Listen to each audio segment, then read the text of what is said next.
Welcome to our Safeguarding Managers Masterclass for February 2021.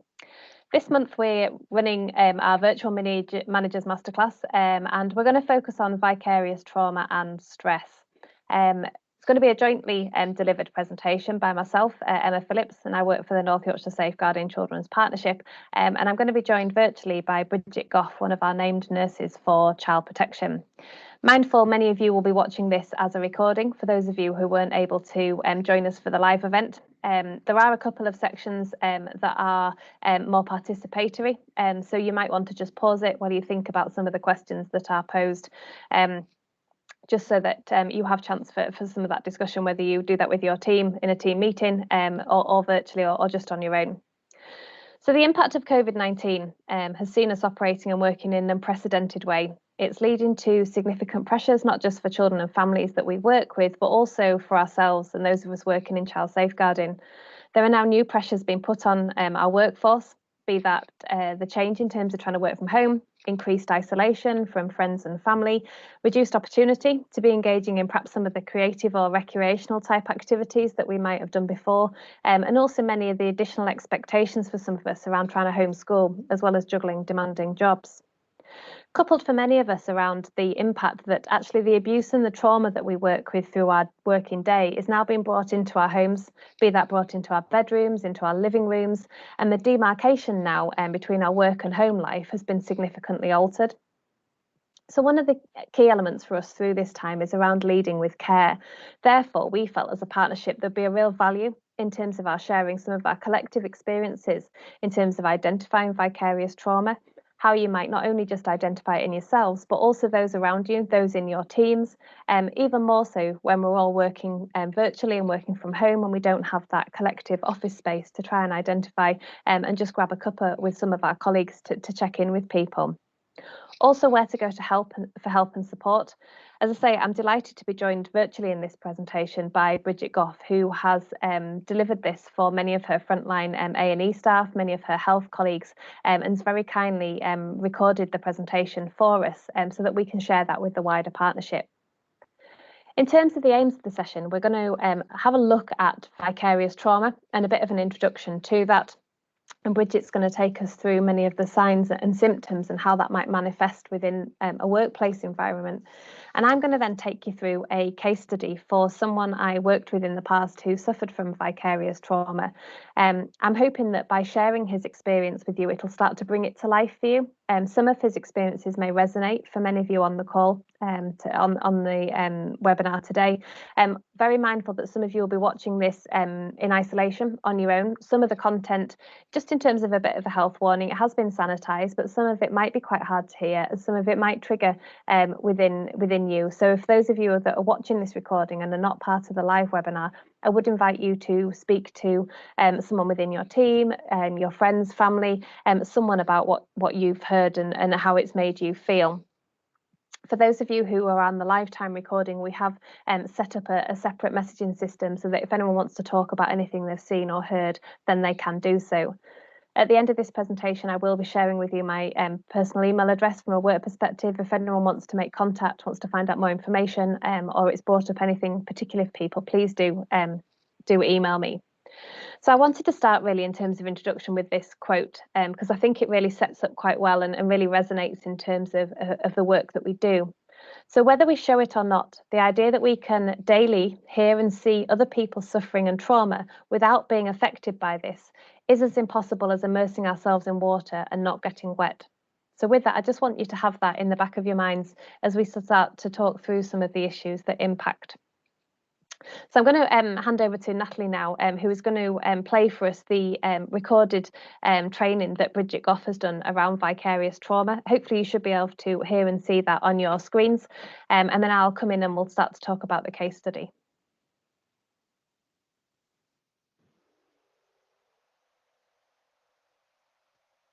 Welcome to this brief introduction to vicarious trauma, or as it might otherwise be referred to as the negative effects of caring about and caring for others. My name is Bridget Goff and I'm the named nurse child protection for Harrogate District Hospital. I was one of 4 staff members, including Sarah Neal, named nurse child protection for North Yorkshire, Carly Dodsworth, Service Manager for the 0 to 19 service in Middlesbrough, and Ashley Eyston, the Clinical Mobilisation Lead for the 0 to 19 service in North Yorkshire. We all attended a course on vicarious trauma just before Christmas in 2019. Little did we realise how timely this would prove to be as we headed into 2020 and all that it would bring. Amongst other things, we looked at the symptoms of vicarious trauma, how it manifests and what impact it has on our staff individually and on the organisation as a whole. We discussed ways in which we could take the learning forward into both the acute and community health settings, as well as disseminating it to our partner agencies such as Children's Social Care and the police. We all agreed that the first step was to deliver an awareness raising session, and that is what I'm here to do today. So what is vicarious trauma? When working with victims of trauma, professionals often develop empathy with their clients. Empathy is defined as the ability to sense and understand someone else's feelings as if they were one's own. This can mean that professionals who work with traumatised children and families can adopt some of the physiological, psychological and emotional consequences of the abuse to themselves. We are gradually beginning to recognise that workers are profoundly affected by the work that they do, whether it is by direct exposure to traumatic events, e.g. paramedics and A&E staff, or through secondary exposures such as hearing patients and clients talk about trauma that they have experienced. The work of helping requires professionals to open their hearts and minds to their clients and patients.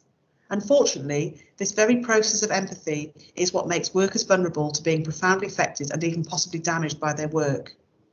You could say that whilst empathy is one of a worker's greatest assets, it is also potentially their greatest liability. The relationship between a healthcare or social care worker and their patient or client is often very close, and this proximity can expose staff to the distress and trauma experienced by their patient or client. Caseloads can often include patients or clients who have been affected by trauma, violence, abuse, death and fear, combined with a myriad of other physical and mental health issues. Empathy and the desire to alleviate some of this pain and suffering can dramatically enhance the connection we make with patients and clients. Unfortunately, it is this connection that can have a serious psychological impact on the worker, which can lead to long-term consequences if left untreated.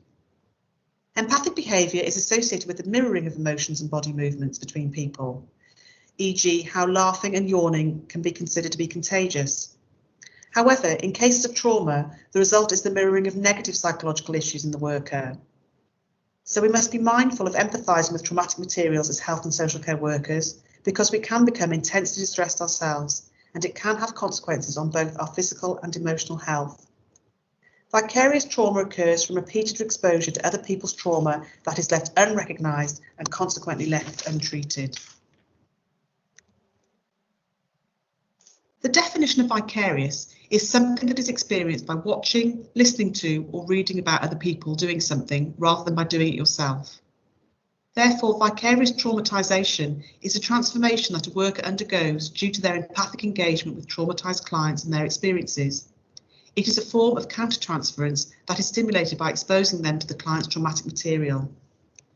Singer et al. In 2004 undertook some research whereby women were scanned while they were empathising with the suffering of their partners who were sitting next to them. The research found that the same regions of the women's brains were activated during their empathic responding as for their partners who were enduring the experience at first hand. Therefore, in neural terms, this research showed that empathic suffering is a true experience of suffering. Whilst the consequences of vicarious trauma on brain function is not yet fully understood, it does appear to have similar physiological effects for the brain and the body as if we had actually experienced the trauma ourselves. On a more positive note, however, just having awareness of vicarious trauma has been shown to be critical in helping to prevent it in the first place, hence today's session. So who may be susceptible to vicarious trauma? Firstly, anybody who has a personal history of trauma, which includes ACEs. For those of you that are unfamiliar with ACEs, it is an acronym that stands for Adverse Childhood Experiences. It describes a broad range of traumatic events that occurred during childhood. Numerous studies have demonstrated that there is a strong correlation between ACEs and health and social care problems across an individual's lifespan. ACEs can include things like physical, sexual and emotional abuse or neglect, exposure to domestic abuse, household substance misuse, mental ill health, parental separation, divorce or bereavement, and prison spells by a member of the household. As I've said, unsurprisingly, these can go on to have a significant impact on a person's physical, emotional and mental health throughout their life. Having already been exposed to ongoing trauma, these individuals will be more susceptible to the adverse effects of their work. Secondly, those who are new to their job role. It is very easy for those of us who have been in our jobs for a while to forget how scary it felt to go onto a ward for the first time or to enter a person's home on your own to undertake a piece of work. Add to this the fact that colleagues who are just starting in their new job role may have had a virtual induction programme. This could very well be adding to their fears. Couple this with their lack of experience and confidence. These factors could make them extremely vulnerable to experience vicarious trauma. Thirdly, we need to think about those workers who do not get supervision, or if they do, it is of poor quality. This means that they not only can they not unpick a case and sort of alleviate their concerns about a case and get a good plan moving forward, but it also means they can't talk about their feelings and how that case made them feel. And this is really important in sort of combating vicarious trauma. And finally, we need to think about those workers who've experienced high levels of job-related stress. These are our colleagues who perhaps work on frontline areas at high stress and sort of adrenaline levels at all times, and therefore this is just an additional stressor that's going to impact on them. Burnout, compassion fatigue and vicarious trauma. What is the difference between these terms? Well, burnout is a term that has been used since the 1980s to describe physical and emotional exhaustion. However, it does not necessarily mean that our view of the world has been altered or damaged, or that we have lost the ability to feel compassion for others. It is motivation-based, causing emotional and psychological exhaustion related to an individual's work, and it is not a form of trauma. It is the extreme end of compassion fatigue, and both compassion fatigue and vicarious trauma can lead to burnout. It means that symptoms have been happening on a regular basis for a long time, and therefore longer-term support will likely be necessary to recover. In extreme cases, burnout can lead to serious physical and mental illness. Compassion fatigue is a type of indirect trauma that is caused by the emotional residue of working with those who have experienced trauma. Being involved in emotionally demanding situations over a long period may cause physical, emotional and mental exhaustion, known as compassion fatigue, and over time, burnout. Being exposed to another person's trauma history may cause vicarious trauma. The primary difference, therefore, is in their origins. More specifically, compassion fatigue originates from dealing with victims of trauma, and burnout originates from occupational stress and being overworked. Both of these issues can be exacerbated by vicarious trauma. Vicarious trauma is often described as an occupational hazard for health workers and social care workers during their engagement with trauma victims. Over time, they can begin to mirror the effects shown by the victims of trauma. It can impact the physical and mental health of a worker, permeating all aspects of their work and home life. And over time, it can even affect their character and personal belief systems. It builds up and has the potential to drastically alter an individual's character.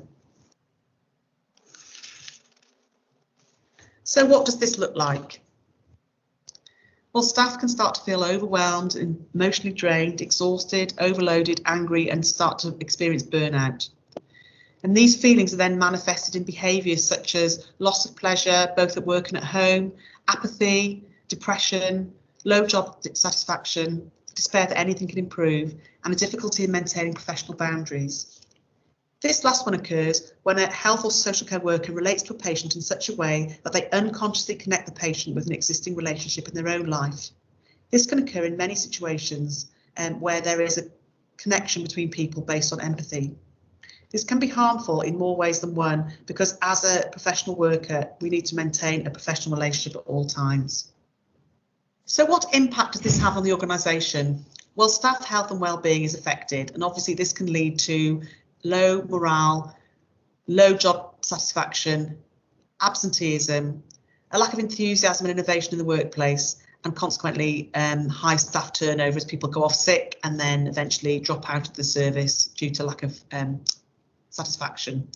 Ultimately, it can affect a whole team or department via the ripple effect. So, ways to combat vicarious trauma.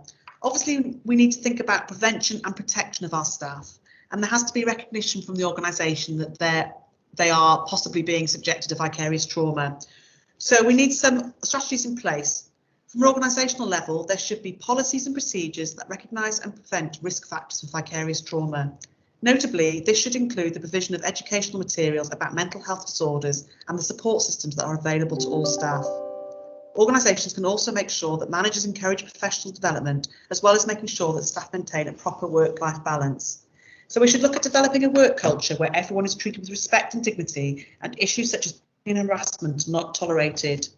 Look at developing a culture where open and honest communication is encouraged, and support and mutual respect are the norm.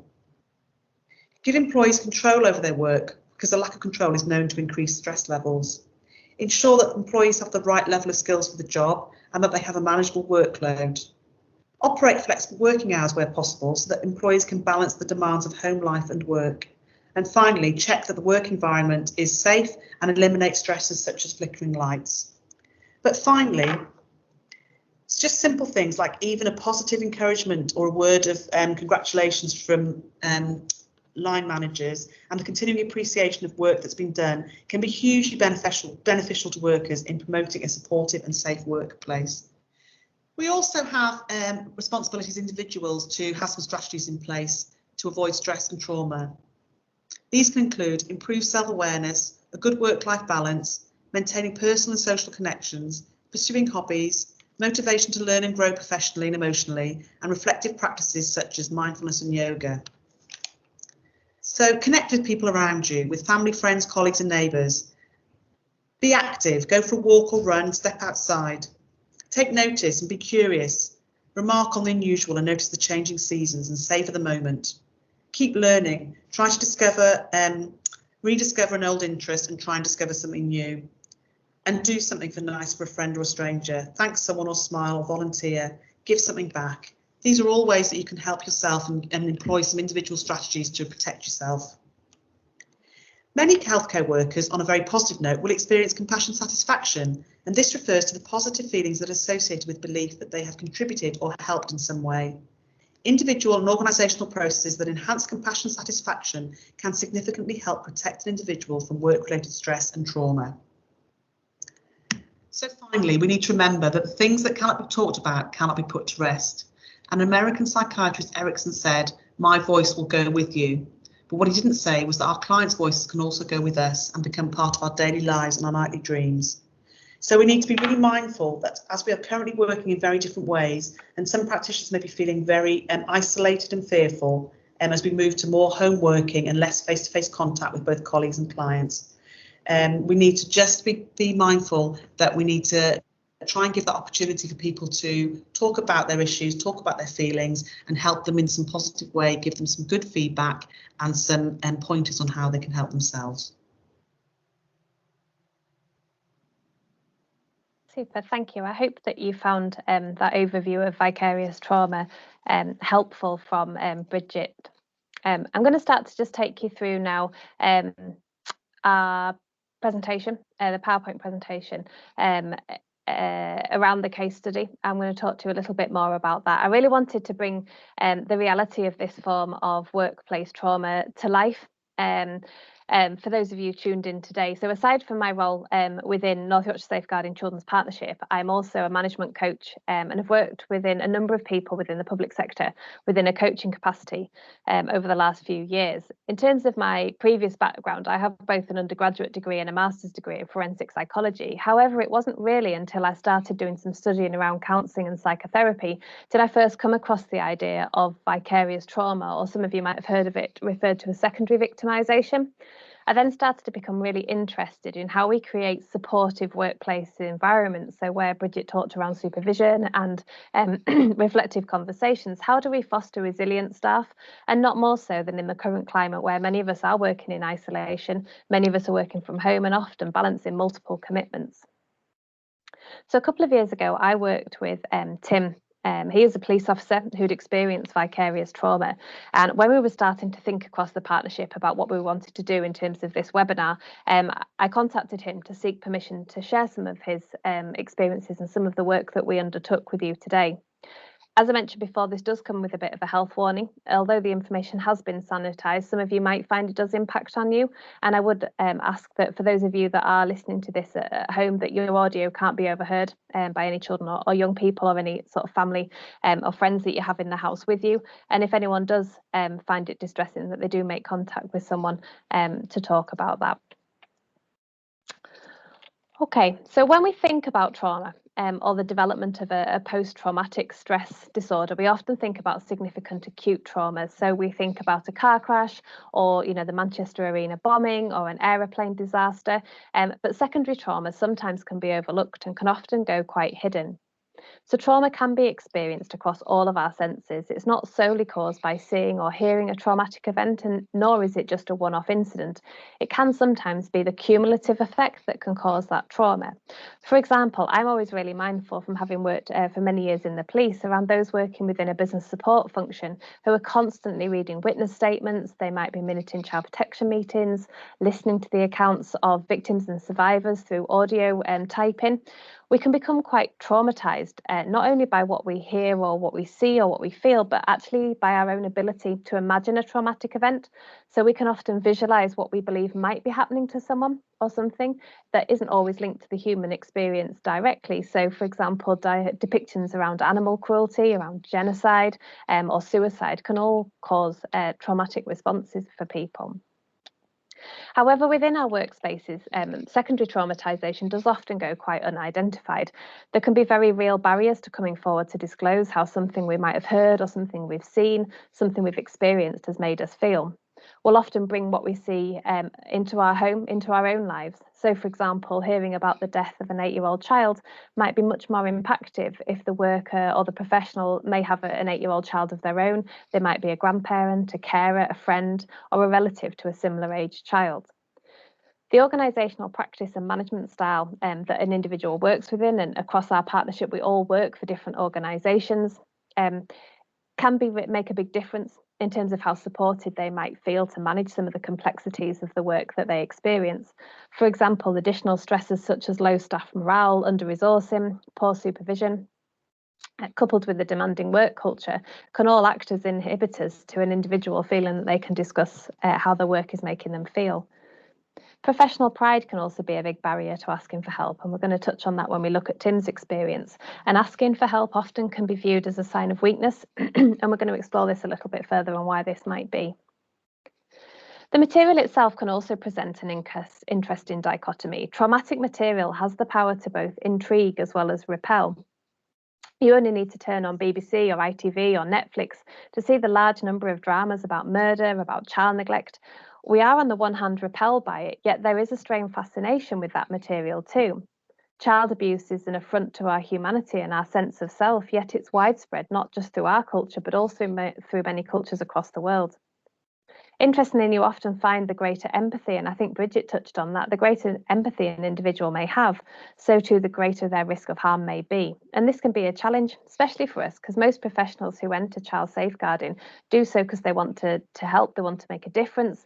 They may have really great empathy skills that make them really great at their job, but it can also make them quite vulnerable to being significantly impacted by the trauma that they deal with day in and day out. So let's think about Tim. I'd like to tell you a little bit about Tim and Tim's experience. So Tim was what would be described as a high achiever. In his first meeting, I asked him how his shows your presentation has ended. We'll start sharing. Let's just make sure we can get this back on. I think we're back live. So in our first meeting, I asked him how his colleagues might describe him. And he used the words such as conscientious, passionate, driven. He'd got over 10 years experience of working in child abuse. He'd worked with victims and their families. Over that time, he'd received numerous commendations for his work. He'd given guest lectures, I think, to a number of local universities. He'd undertaken research that he'd presented in the UK and abroad. And I think he would describe himself as being well-liked, well-respected. He was considered exceptional at his job. And he did work in a supportive, close-knit team. And I think he described when we first met that he'd never taken a day off as sick leave and was really quite proud of that. And over the last few years, he'd begun to specialise in online child abuse, largely online child sexual abuse, but abuse at large, and involved often grading child abuse images. It's changed slightly, but then it used to be using the Copine scale. So that was grading images from a scale of 1 to 5. So grade 1 images might be, for example, showing children in their underwear or in sexual poses, to sort of level 5 images, which might depict children in examples of bestiality or torture, so across that scale. And he'd regularly have to review those videos often including things such as babies being subjected to sadistic abuse and rape, young children being abused by groups and gangs. And he'd have to look at that material repeatedly to try and identify the victims and the offenders, often having to read the narratives or the chat logs, some of the text messages between offenders who are either undertaking lifetime abuse of children or conversing with other offenders, so sharing their fantasies, what they'd like to do to either their own or other children. So quite high level traumatic material above and beyond what you would expect for people to see within their normal working day. And for Tim, for a number of years, he would describe that he managed this fine. He would describe himself as being able to thrive in this environment. He got a real sense of achievement when offenders were convicted of the offences that he'd been part of that evidential package. And it drove him to work hard. He kind of had that nuance that actually if he worked longer and harder to seek justice for the children he came across every day, you know, he could do more and more. However, over time, he started to notice some side effects. He found that he was often unable to switch off from work. He'd experience sort of dreams, flashbacks of the children that he could see being abused during the day. He'd often have night terrors. And he described some occasions where he would see either children or adult males in his room at night or in his sleep. And he found sometimes that he'd start to overreact to work-related situations. He described that he would feel, he used the analogy of like a hamster on a wheel, you know, where a hamster has a plastic wheel and they keep running and running and running, just trying to keep up. But actually what he described is that actually he felt unable to get off that wheel. And that despite how hard he worked, how long the hours, the work, the number of cases, the number of children being abused was just continuous and probably felt just a little bit overwhelming. He'd often describe at times feeling quite jumpy. He would struggle to get to sleep or relax. Not all the time, so he'd often pass it off as just being under pressure or tired. But he also started to become quite hypervigilant, sort of petrified that he'd make a mistake or that he'd be found to have missed something. But in and around him, and those he worked with all seemed to experience sort of similar impacts, which kind of normalised what he was going through. There was a culture within his organisation of being quite macho, of sort of you put up and you shut up. And he always had that fear that actually if he said anything, he'd be put back into uniform and sent back onto the front line, which he really didn't want to do. He felt, from his perspective, that sort of struggling in any way was a sign of weakness. We did explore what the occupational support sort of his team had in place, and he did receive occupational health checkups. They tended to be at most sort of every 6 months, sometimes sort of every 12 months, and would be kind of a 10-minute slot. The location of where that welfare sort of took place wasn't ideal. It was right next to sort of a main canteen area, so you know everybody would be passing by, would see you go in and come out, and would obviously knew what you were in there for. And he sort of described that actually the welfare tended to be much more of a sort of cursory discussion of, you know, so how's everything's at home, and sort of a few platitudes before your 10 minutes was up and your next team member would come in. But Tim did describe on one of those sessions, he did tell the occupational advisor that he'd seen a presentation on secondary PTSD and vicarious trauma, and that he'd sort of had a discussion with some of his colleagues and could recognise that actually he had a number of these symptoms. However, the advisor just sort of smiled and said that it sounded like they had it well sorted. They were handling it quite well. And I'll touch on this a little bit later around the importance of that first disclosure and making sure that we get that right. But for Tim, he would describe this as that Monday morning. He described it as his bubble bursting or his bucket overflowing. And I've asked his permission if I could read you a passage of something he wrote in one of the sessions about how that Monday morning made him feel. It's Monday morning. As I wake up, I dread what the day will unfold. Another disturbed night's sleep, woke in a cold sweat in the night. An image of a man stood over the bed woke me. It seemed so close, so real. I could see his face. I could see the detail of his clothing, that unconscious state of being half awake and half asleep. As the male moved closer to me, I jolted awake. I could hear my heartbeat ringing in my ears. By then I was awake. The familiar dread resumed as I made my way into work. A quick return was made of the feeling of being useless, of frustration and not being better able to handle the stuff at work. Yes, it was bad. Yes, it was sick. But I was good at my job, so I should be able to get on with it. Not that I would show anyone my weakness, though. Those around me were in much the same boat. We were all affected by what we dealt with at work. It was just part of the job. The harder I worked meant that I could identify more child abusers, rescue more children. That's what drove me. Plus that fear, if I got it wrong, what if I missed something? What if a child could have been saved and they weren't because I dropped the ball? People would no longer think I was good at my job. I'd be shown to be incompetent. So regardless to how I felt, I had to plough on. So I put on a brave face. I head through the office in my usual bright, cheery manner. No one knew. I covered my tracks well, but then it hit me. My desk was filled with exhibits, DVDs, phone and computer downloads. There was a handwritten note from one of the senior officers. Tim, just got these back. Can you have a look and see what you think of them? The material had been downloaded from the latest device we'd found in the suspect's home. I felt sick. There must have been 10 to 15 DVDs filled with child abuse material, live stream chat logs between offenders fantasizing and discussing what they wanted to do to children, abusing and humiliating them in the most awful ways. I would have spent days going through that material, reading, rereading the chat logs, watching the videos, viewing the pictures, and then it happened. My bucket tipped over. I just couldn't do it anymore. I couldn't step back into this black world again. Now, unfortunately for Tim, when he went to go and speak to his boss to say he needed a bit of a break, they didn't handle it particularly well. Never having shown any signs of struggling before, they were really shocked, not only in terms of how to handle it, but also what they should do. They sent Tim home for the rest of the day and then reassigned him the next morning to work in a different area of crime. In this particular case, they sent him to work on a sheep theft job. They moved him out of his office where he was comfortable with his colleagues and they sat him in a different room. They shared the information with senior managers who then shared it across all the senior management team. And Tim described feeling like a spectacle, like everyone knew, everyone wanted to know if he was okay, why he'd moved offices. And although Tim was able to reflect, it was probably due to naivety on the part of the management team as opposed to a deliberate attempt to cause greater harm. It was for him absolutely the wrong response.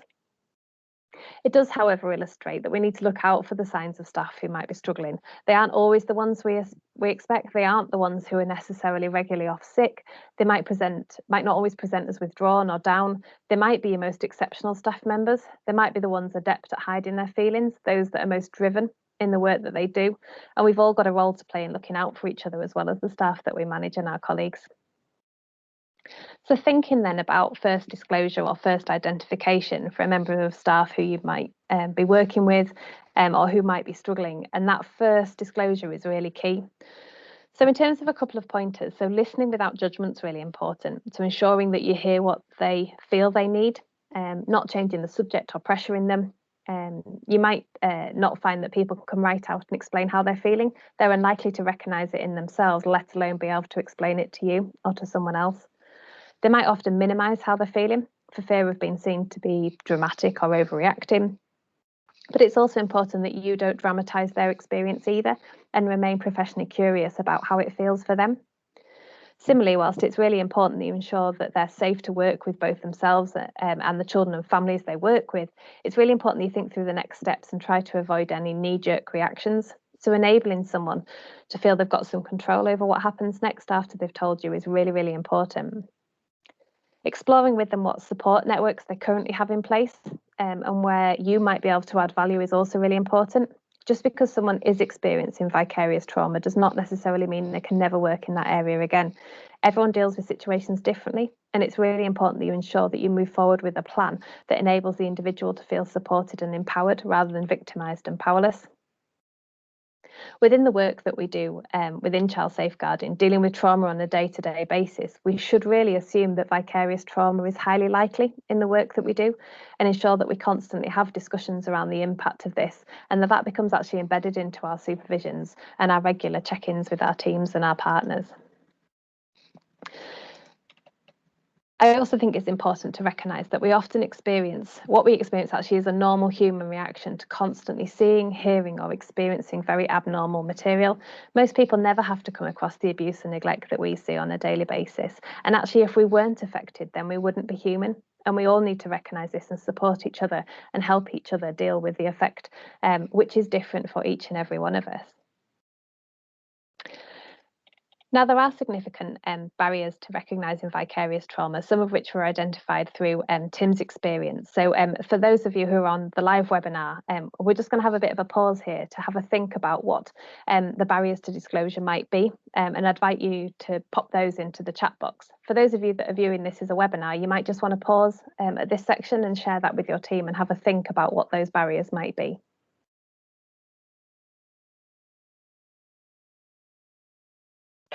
So for some people, for Tim's experience, there were some barriers that were particularly pertinent for him within his organisation. So he worked in an organisation really epitomised by a perceived macho culture. So we often see this in the armed forces, in the police service, the prison service, and it might be reinforced by organisational cultures where identification of mental health might be seen as a sign of weakness, or where there are worries around the repercussions of coming forward and the stigma involved in that. Similarly, professional pride or embarrassment or cultural differences can often leave individuals struggling to cope on their own.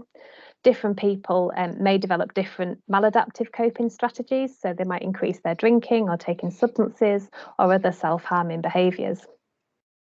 As we mentioned before, the style of management can also have a big impact on how comfortable people might feel to come forward. Where there's a lack of supportive relationships or individuals, or they've got poor relationships with a line manager or wider team, obviously this can make it much more difficult to ask for help. Also, just no one asking why or are you okay? Especially at the moment, we feel this is really key. So check-ins that we need to do with our staff. I know a lot of people have responded to COVID really well by supporting each other and wider teams, but it is especially in these difficult work we do, it's really important that we have our mindset around this. Just touching on some of the influencing factors then and on COVID. So COVID has brought massive challenges in this field. There is, for many of us, much less opportunities for social support, less access to friends or family. We've got significantly reduced opportunities for hobbies, socialising, group sports, etc. And opportunities to empty some of that water in our bucket are really reduced at the moment, coupled with anxiety about the future. Many have worries around employment, around health of loved ones. It all adds to topping up that bucket. We've also got less opportunity for the informal chats, as I mentioned before, in the office with our peers, formal and informal debriefs following particularly difficult cases. Many of us are also juggling homeschooling and often exposing our children to material and conversations that they may hear, which is not suitable for them either. And some of us are also facing bereavements within our wider teams and families. Especially for the field of child safeguarding, there are concerns that no longer is there this demarcation between our work and our home lives. Many of us might have described the cooling off period, that space as we drive to or from work. For many of us, that's no longer possible. And that trauma that we're seeing, that we're hearing, is now being brought into our bedrooms, into our living rooms, our family areas. So I just wanted to finish off by a reminder of the slide that Bridget showed with regards to ways to combat vicarious trauma. And I've added a couple of little bits that certainly I think are quite helpful. So firstly, thinking about your own support bubble. So everyone has their own ways of coping. Some may feel comfortable talking to people at work, others might not. And thinking about what works for you, even if you currently feel you're managing fine, thinking about who your support bubble might be, so that when you do recognise that you're struggling, you know who to call, you know who to text, you know who to go to for help. Social media resources can also help. I have the Calm app, for example, on my phone. It's really helpful for anyone in terms of mindfulness or taking time and space to think. Having regular breaks and getting exercise is helpful. We've soon moved into a culture where we've filled the gaps in our diaries, where we perhaps used to travel to meetings, more catch-ups. We've become more available and more accessible than we probably were before. So taking command of some of that can help you feel a bit more in control. For example, for me personally, I try and go running on a lunchtime just to get some fresh air and some exercise. It isn't always possible, and that wouldn't necessarily work for everyone, but trying to find some time where you're out of the office or out of the house. Taking leave, again, a number of people have kind of kept their leave because they're like, well, we can't really go anywhere, we can't really do anything, but actually taking that break is really important. And also giving yourself permission to do that is important, and not becoming that hamster on the wheel that Tim talked about in his experience. Also thinking about your workspace can really help. So can you see outside from where you work? Can you see the real world, not just being immersed in your desk and your office space? Appreciate that isn't always possible to try and find a dedicated workspace. When we first started working from home, I was working at my kitchen table, and not only was I constantly eating the contents of my cupboard, it was very uncomfortable sitting on a hardback chair for 8 hours, and it never really felt like work. So when I realised come October, September time, that actually we were going to be in this situation for quite a long time, just borrowed my daughter's desk and moved to a section of the living room so you could see outside, and that change in environment really helped me in terms of moving forward. I wanted to end just on a quote that I read the other day by Viktor Frankl, which I think is really interesting, and something just really to leave people thinking about, that between stimulus and response there's a space, and in that space is our power to choose our response. In our response lies our growth and our freedom. I'd like you just to think about that. So whilst we work in the space of trauma and abuse, we try to create that space to think about our response. The age-old adage, you can't pour from an empty cup. We need to be strong to help those around us, but we need to make sure that we look after ourselves to ensure that we offer the best of ourselves to them. Finally, and not wishing to sound like the voiceover of a BBC drama, but genuinely, if anyone has been affected by what they have heard today, then please do either speak to one of us or someone who's in your particular support bubble, because with the right help and support, we can thrive in the work that we do, but we need to recognise when we need extra help in the same ways that we recognise that with the children and the families that we work with. I'm just going to share with you, I've shared the contact details for all of us within the team. We are a wide team. James is our manager. There's myself and Hayden as policy officers. We have Ali, who is our child death review officer, Natalie, who is online today in terms of being our leadership support officer, and also Emily, who's our MACE coordinator. Any one of them, I'm sure, would be happy if you wanted to contact them with anything that you've heard today. Would invite you to follow us on, we're now on not only Twitter and Instagram, we've also got a Facebook page. I would invite you please to follow us on that. It's a really great way of us to be able to get out and share information with you. And I just want to leave you with this quote. So strength is not the absence of weakness, but instead the courage to show vulnerability and to speak the truth. And I'd just like to leave that with you and to thank you very much for your time. I've put on there the link for our e-bulletin. Again, that's a really great way of us sharing information with partners and practitioners. And I'd like to thank you for your time today.